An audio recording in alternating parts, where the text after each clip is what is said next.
Y ahora en Capital Radio, análisis especial, análisis geoestratégico en clave de mercados, con una persona de referencia, con Pablo Gil, economista y formador en mercados financieros. ¿Cómo estás, Pablo? Buenos días. Hola, buenos días, ¿cómo estás? Ponle un titular a estos 3 días que hemos dejado atrás. ¿Te atreves? Buah, el nuevo orden mundial y cómo adaptarse a él, ¿no?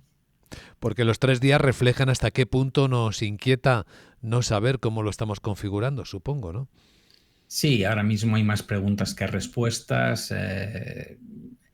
Yo te diría que tal vez lo que ronda en la cabeza de todo el mundo es hasta qué punto el fin justifica los medios, ¿no? Yo creo que Donald Trump persigue objetivos que son totalmente legales desde el punto de vista de cosas que hay que hacer.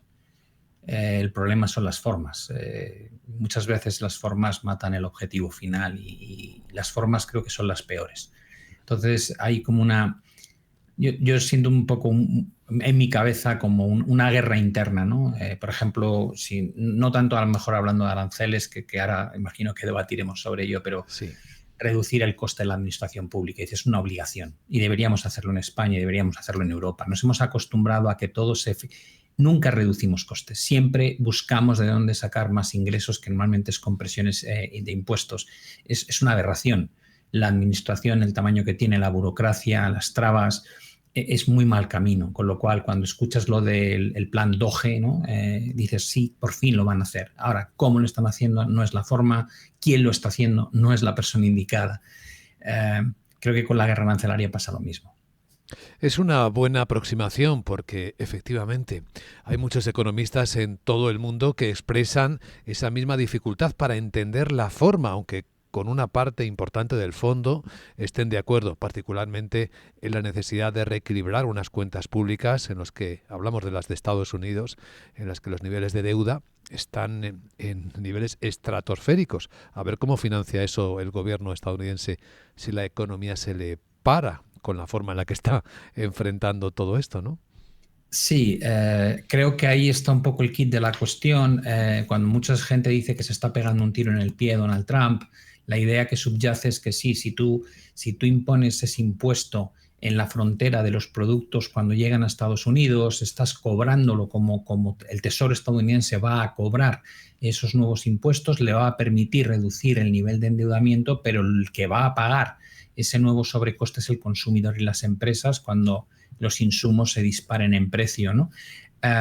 ¿Qué pasa si se desacelera lo suficiente la economía como para entrar en recesión? Bueno, pues lo que te va a ocurrir es que buena parte de lo que habías planteado al principio de recupero parte del dinero con esos impuestos que se llaman aranceles, dices ya, pero si la actividad económica se desploma, vas a dejar de ingresar por los impuestos tradicionales, el equivalente a un IRPF o un impuesto de sociedades, con lo cual vas a acabar con el mismo problema que tenías al principio. A esto es a lo que Trump dice, esto es un problema de corto plazo porque luego saldremos de esa crisis y evidentemente estaremos mucho mejor. Pero como se suele decir, nadie sabe cuánto duran las crisis y cómo de profundas son. Hemos visto y estamos viendo, y supongo yo, Pablo, que lo está siguiendo también con mucho interés, lo que personas muy influyentes de Wall Street están comentando. Desde Bill Ackman hasta Jamie Dimon, el presidente de JP Morgan. Mm. Hemos leído anoche con mucho interés de nuevo seguro a Ray Dalio, que conecta además muy bien lo que en los libros ha venido desarrollando últimamente de cuál es el problema de fondo, ¿no? De cómo el cambio del orden mundial, al que tú te referías como titular principal, es lo que hay que mirar más allá de la batalla de primera línea arancelaria. ¿Estás de acuerdo en particular con alguno de ellos en este enfoque en el que quizás habría que corregir urgentemente la forma para no hacer daño, pero mantener el fondo? Sí, totalmente. Creo que hay injusticias que han estado presentes desde hace décadas, a las que nos hemos acostumbrado. Algunas se ven más fácilmente que otras. Eh, el caso de la OTAN es evidente, ¿no? Dice, si estamos en una organización de defensa que incluye muchos países y tenemos un compromiso firmado desde 2014 de un gasto de un 2%, nos hemos pasado de la fecha, es muy normal que Donald Trump se cabree porque paga casi el 70% de la factura y diga, oiga, ¿por qué tengo que financiar yo la defensa del mundo del Atlántico Norte cuando tenemos un compromiso firmado. Entonces ahí se ve muy bien el órdago que pueda querer echar y decir voy a equilibrar esto ya porque es que estáis incumpliendo, así de sencillo. Y ahí no hay mucha retórica que puedas utilizar. Nos hemos dormido en los laureles, nos hemos acostumbrado a tener al hermano mayor que nos saca las castañas del fuego y es injusto. Y esa crítica de Donald Trump creo que es totalmente veraz y hay que asumir que hay que responder con un incremento en el gasto en defensa. La forma en la que tratamos otros temas, cuando Estados Unidos decide, por ejemplo, quiero Groenlandia, te digo, hombre, sí, claro, yo un Ferrari, es que Groenlandia no es tuyo. Y a la vez estás criticando a Xi Jinping porque quiere Taiwán. O sea, hay cosas que dice que tienen sentido, hay cosas que dice que para mí no tienen ni pies ni cabeza, y todo eso complica mucho la situación porque estamos viendo saltar los problemas al mercado de forma conjunta. Hablamos de la guerra geopolítica a la que hacía referencia Ray Dalio, el final del imperio estadounidense, la nueva potencia económica que llega, que es China. Nadie va a querer dejar su puesto, con lo cual lo que estamos viendo de la guerra arancelaria probablemente es una herramienta más para defender la posición que tiene Estados Unidos frente a China, donde el déficit comercial es muy grande. Y luego tenemos lo que también llama Ray Dalio la guerra interna, ¿no? La polarización de la opinión dentro de las sociedades. En Estados Unidos es muy evidente después de las últimas elecciones. Y lo que pueda ocurrir ahora, cuando el estadounidense empieza a percibir el daño que va a recibir a corto plazo por estas políticas. Eso va a extremar probablemente la polarización, ¿no? Y Jamie Dimon lo que te está diciendo es que la probabilidad de recesión, si esto sigue así, se dispara por encima del 60%. Con lo cual, estoy de acuerdo con ellos totalmente y no veo una solución sencilla. La verdad es que creo que cuando tienes un tema tan complejo como el actual, donde está cambiando el orden mundial a nivel geopolítico y por otro lado estás cambiando el orden comercial, la probabilidad de que hagas esto sin ningún tipo de crisis me parece muy baja. ¿Qué te parece? Vamos a analizar, a ordenar nuestra conversación, Pablo Gil, la respuesta de China. Hoy yo creo que debemos situarla en primer punto del análisis, en particular, no solo las palabras puede llevárselas el viento y más cuando estamos tratando de personas como Donald Trump, aunque no es el caso de China, pero China dice que están dispuestos a enfrentarse hasta el final en esta batalla, pero China ya ha hecho tres cosas. Hay una que ha empezado a hacer, que es vender bonos americanos. Todo el mundo estaba como loco intentando entender por qué el T-bond, los bonos americanos, volvían al mismo rendimiento que antes del día de la liberación. Y es porque, al parecer, China ha estado vendiendo bastantes bonos americanos, hasta 50.000 millones de dólares. La segunda parte que ya ha empezado a hacer China es dejar que su moneda, el yuan, se deprecie. El cambio que ha marcado hoy es el mínimo de 18 meses. Y luego, pues sus estímulos, ¿no? Ya venía aplicándolos y va a aplicarlos para proteger a sus propios mercados interiores, a sus bolsas. Posición China, tu valoración, Pablo. Creo que los 3 puntos son muy interesantes. El primero, China lleva diversificando su cartera no solamente de renta fija estadounidense. Llegó en 2013 a tener casi 1.400 millones de bonos estadounidenses. A día de hoy, por lo que se sabe, está en torno a 740.000. Es decir, lo ha reducido casi a la mitad. Y es interesante porque si en un momento dado esta guerra se convierte en algo muy, muy cruento, Estados Unidos podría decidir no pagar los intereses o no devolver el dinero de las inversiones de países extranjeros, con lo cual el hecho de que China esté reduciendo su exposición al endeudamiento estadounidense muestra que intenta ponerse el parche antes de la herida, o en este caso la tirita antes de la herida, ¿no? Y que esa herramienta que pudiese utilizar Donald Trump sea cada vez menos eficiente. Por otro lado, tenemos el concepto de estímulo, que hemos visto que Estados Unidos lo ha usado sin ningún tipo de reparo en cada una de las crisis. Lo vimos en 2008 cuando inventó el famoso QE y lanzó el QE1, QE2, QE3, QE4, el Quantitative Easing, ¿no? Después, en 2020, cuando tuvimos la pandemia, dio un paso más y no solamente hizo QE ilimitado, es decir, decidió que compraría lo que hiciese falta con tal de frenar la debacle de los mercados, sino que además envió durante 2 años el gobierno dinero a los buzones de los ciudadanos para que siguiesen consumiendo tanto si estaban trabajando como si no. Ahora China se encuentra en una posición en la que está utilizando lo mismo que ha utilizado Estados Unidos antes y amenaza en el sentido de decir, bueno, pues perfecto, voy a emitir bonos para que haya fondos para poder comprar la bolsa, voy a emitir deuda para poder financiar subvenciones al consumidor y que no deje de consumir, voy a apoyar o subvencionar más aún mis empresas. En el fondo está utilizando las mismas técnicas que usó Estados Unidos y que usó Europa durante la última crisis y que sabemos muy bien que funcionaron porque evitaron que las bolsas, por ejemplo, y el mercado tuviesen el efecto de la debacle de lo que se estaba viendo en términos de una recesión de PIB sin parangón. Y luego, la otra manera, como dices, es el tipo de cambio. Si ellos están controlando el tipo de cambio de su moneda y la deprecian, quiere decir que parte del coste, del sobrecoste que implica el poner aranceles, si tú haces que tu moneda se devalúe, pues abaratas el envío del producto. No vas a compensar la totalidad del efecto del arancel, pero sí lo vas a minorar. Y luego no hay que olvidar que China lleva mucho tiempo diversificando sus exportaciones y aunque tiene todavía un déficit comercial con Estados Unidos, o sea, un superávit China sobre Estados Unidos a nivel comercial y déficit de Estados Unidos con ellos, lo cierto es que ha fomentado muchísimo todo lo que es la exportación a América Latina, África y otros países asiáticos.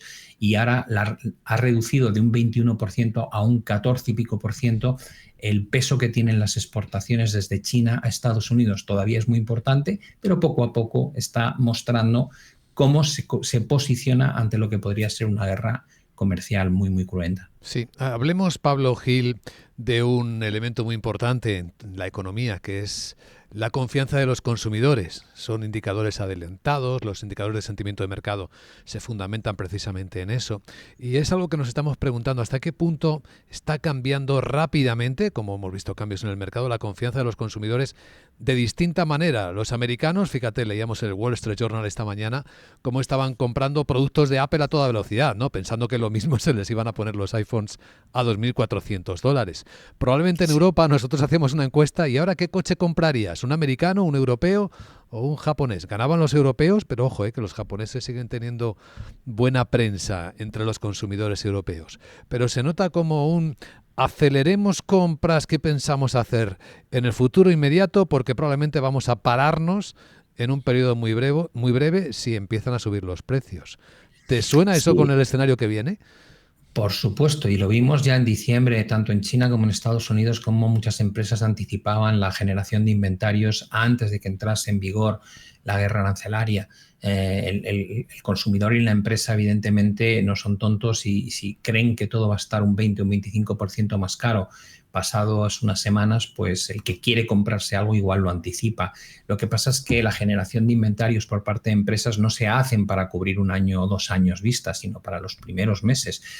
Luego el impacto del arancel te va a llegar sí o sí. Podríamos ver una mayor actividad económica porque hemos anticipado compras antes de que entren en vigor los aranceles, sí, y que luego tengamos un parón comercial porque los precios ya son más altos, totalmente. Pero la realidad es que en nuestro día a día, por ejemplo, en España tú consumes producto estadounidense a todas las horas del día. Las plataformas de streaming, cuando hablas de Disney Plus, cuando hablas de Netflix, cuando hablas de Amazon, son estadounidenses. Claro. Cuando estás tomándote una Coca-Cola es producto americano, mucha de la ropa que llevas o de los cosméticos que se utilizan son marcas americanas. Es verdad, aquí no verás mucho coche americano, pero continuamente los propios ordenadores Android, cuando hablas de Windows, somos consumidores de servicios estadounidenses, que es donde ellos tienen el superávit comercial, del cual Trump no habla, pero estamos muy metidos en lo que es el consumo de bienes y servicios estadounidenses y nos va a hacer daño esta guerra arancelaria sí o sí en términos de subida de los precios, claro. Desde luego. Probablemente no habíamos pensado hasta qué punto estamos vinculados con los productos y sobre todo los servicios americanos o estadounidenses. Hablamos algo del mercado, Pablo. Estamos en directo hablando con Pablo Gil en Capital Radio. Después de los 3 días negros de Wall Street en los que el mercado, pues no habíamos visto, dicen quienes son amantes de las estadísticas, caer al S&P 500 más de un 10% desde el año 87. ¿En qué momento pensamos que hemos pasado de la corrección a un mercado bajista? Bueno, yo creo que ponerle el nombre de mercado bajista o corrección es poco relevante, la verdad. Tengo la sensación de que aquí lo importante es separar lo que es el impacto de la incertidumbre en el corto plazo de lo que es el efecto de lo que estamos viendo en el medio y largo plazo. Y me explico. De momento lo que hemos visto es solamente una reacción primaria de miedo ante la gran incertidumbre que desata lo que se ha provocado en la guerra arancelaria. No sabemos la respuesta de Europa, no sabemos la respuesta de China y la escalada que va a tener con Estados Unidos. Ese miedo provoca la salida inmediata de una parte de los inversores que reaccionan con mucha prontitud. Ahora nos queda la segunda parte. La segunda parte es cuánto va a afectar esto, cuando sepamos en qué términos nos movemos, a los beneficios empresariales durante 2025 y 2026. ¿Cuánto va a estar dispuesto a pagar cuántas veces beneficio va a estar dispuesto a pagar el inversor sobre el resultado empresarial? Porque eso va a definir lo que va a pasar con la bolsa, ¿no? Todos sabemos que si hay una recesión económica, lo normal es que tengamos un declive importante de los beneficios empresariales.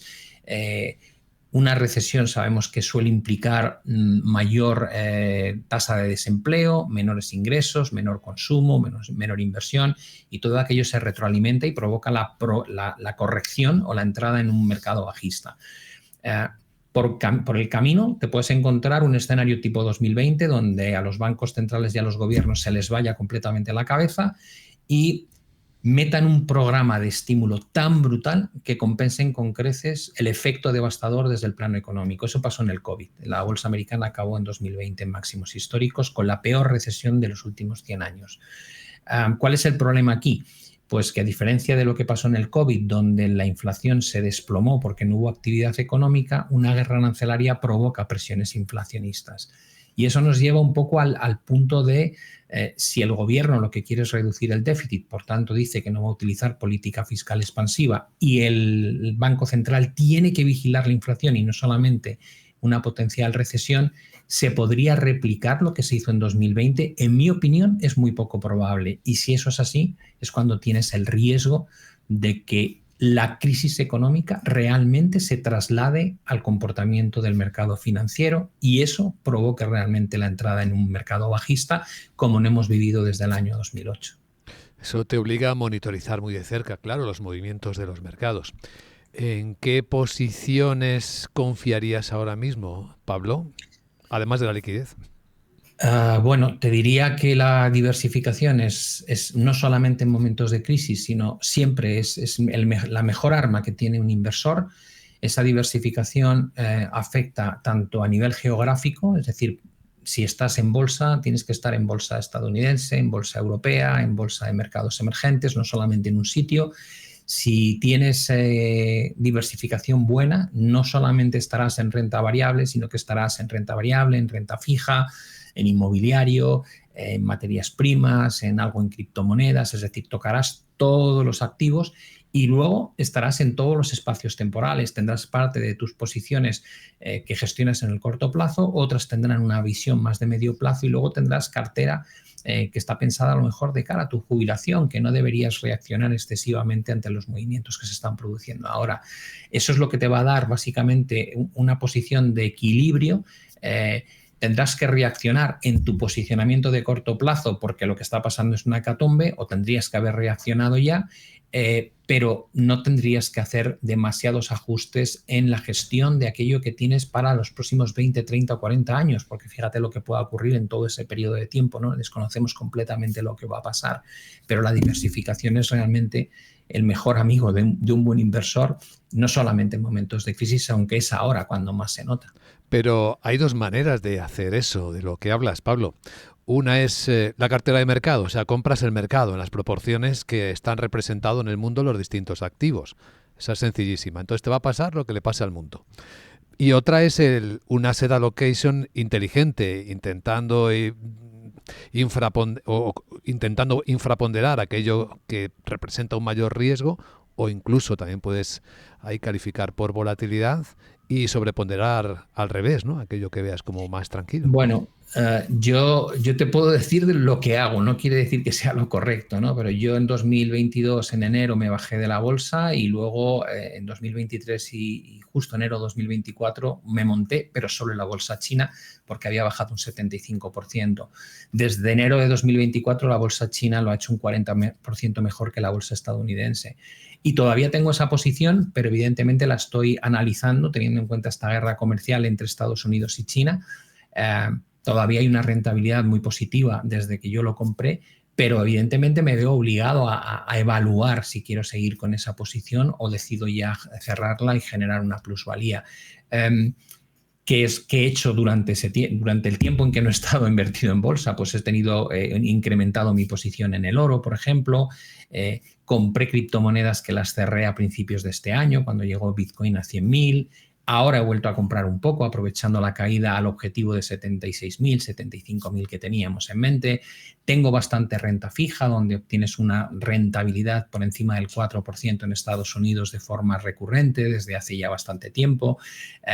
Tengo inversiones inmobiliarias, es decir, he intentado en aquellos activos donde veo que el potencial de revalorización respecto al riesgo que asumo no me compensa, como era la bolsa americana, no he vuelto a entrar después de enero de 2022, tampoco me he metido en Europa, teniendo en cuenta la situación económica que se vivía en términos de falta de crecimiento económico, con algunas aciertas, con otras puedes fallar, pero como digo yo, al final tú te vas a la cama todas las noches y lo que quieres es tener la tranquilidad de que las decisiones que has tomado no son por perseguir el mercado y porque el resto opina que es una buena oportunidad, sino porque tú realmente crees que lo que puedes extraer de rentabilidad a ese activo compensa el riesgo que asumes al invertir en él.